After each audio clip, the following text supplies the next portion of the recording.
નજર કરીએ તો ઓઇલ ઇન્ડિયામાં નેટ પ્રોફિટમાં લગભગ 30% વધારો થતો જોવા મળ્યો છે। 1222 કરોડની સામે 1592 કરોડ થતા જોવા મળ્યા છે। ક્યુ ઓન ક્યુ બેસિસ પર રેવન્યુની વાત કરીએ તો લગભગ 5.3%નો વધારો નોંધાયો છે। 5240 કરોડની સામે 5519 કરોડ। એબિટામાં 7%નો ઘટાડો જોવા મળ્યો છે। 1984 કરોડ થતા જોવા મળ્યા છે। એબિટા અને માર્જિન્સની વાત કરીએ તો 41%ની સામે 36% જોવા મળ્યા છે। ક્યુ ઓન ક્યુ બેસિસ પર નોમુરાનો રિપોર્ટ આવ્યો છે ઓઇલ ઇન્ડિયા પર। તેઓએ રેટિંગ આપી છે ન્યુટ્રલ કોલની અને ટાર્ગેટ પ્રાઇસ તેઓએ આપ્યા છે 460 પ્રતિ શેરના। તેઓના મતે Q4ના જે પરિણામ છે તે અનુમાન કરતાં ઓછા આવતા જોવા મળ્યા છે। એનું કારણ છે કે અધર એક્સપેન્સીસમાં વધારો થતો જોવા મળ્યો છે।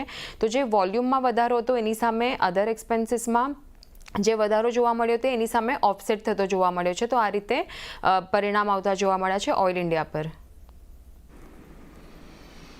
એટલે જુઓ, ખાસ કરીને ઓઇલ ઇન્ડિયા પરિણામો થોડાક નબળા રહ્યા હતા અને ત્યારબાદ આજે તમને વેચવાલી આવતી જોવા મળી રહી છે સ્ટોકમાં, એટલે એના પર એક ખાસ ધ્યાન રાખીશું।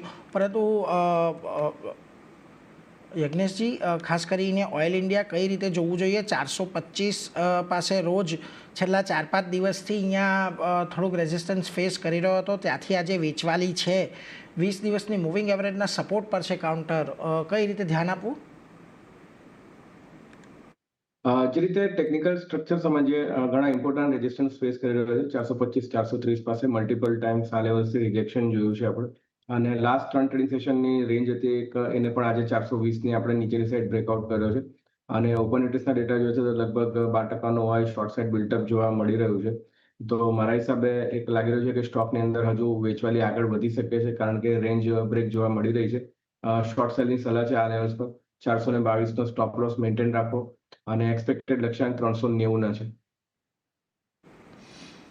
એટલે જો 390 સુધીનો એક ઘટાડો આવી શકે છે તો અહીંયાથી 422ના સ્ટોપ લોસ સાથે વેચવાલી ઓઇલ ઇન્ડિયાની અંદર કરી શકાય છે, એટલે એના પર એક ખાસ ફોકસ રાખજો। બીજી તરફ